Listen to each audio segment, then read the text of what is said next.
Well, the simple answer is to look back on on some part of your life and say you had an objective and you achieved it, and that's probably gets pretty close to the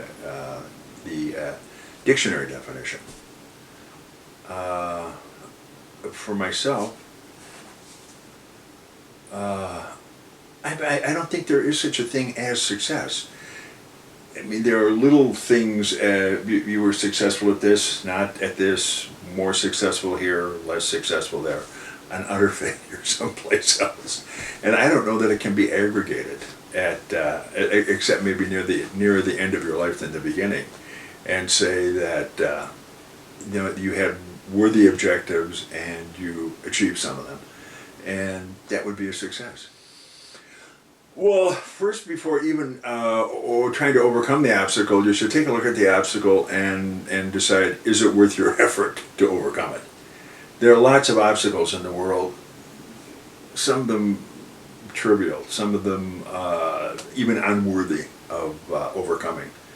And then if once you've done that discrimination about it's worth overcoming, it's worth the effort, the result might be worth having, then simply set about doing it, and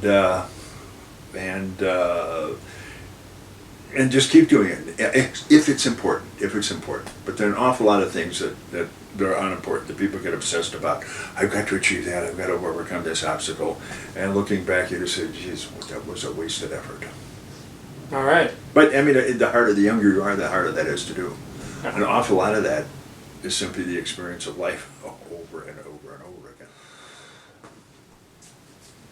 I suppose you would ask yourself the question, have I been successful? Then you would think, what does that mean? Was it, did I achieve what I set out to achieve? Did I, for most people, this is a kind of a silly question, because most people end up achieving things they never set out to achieve. So you simply look at the consequences of your life, the good decisions you made, the bad decisions you made, and take a look and say, well, was it worth the effort? Are you happy? And I don't think you can define happiness. It's one of those things that you can't set out to achieve. You become happy by achieving things.